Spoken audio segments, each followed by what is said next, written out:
Should I, 27F, report my coworker, 56M, for his behavior? I work in healthcare at a small clinic where I formed a friendship with an older coworker, Bob, who claims to be married to a woman overseas, though I've never seen any pictures of her. Over time, Bob began inviting me out more frequently, especially after his other friend at work left the company. I went to a bar with Bob and our former coworker without my husband and noticed that Bob talked about women he was currently dating, which I found odd given that he claimed to be married. One evening, I went to a bar with Bob alone, and after just a couple of beers, I started to feel unusually unwell.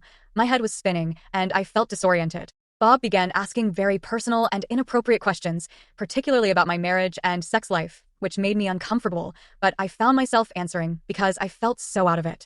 Later, I ended up in my car with Bob, where things took a darker turn. He became increasingly inappropriate, smacking me when I moved to the front seat and touching me without my consent, including massaging my neck and legs. When my husband called, concerned, Bob tried to throw my phone out the window and insisted on taking me to his house, but I refused.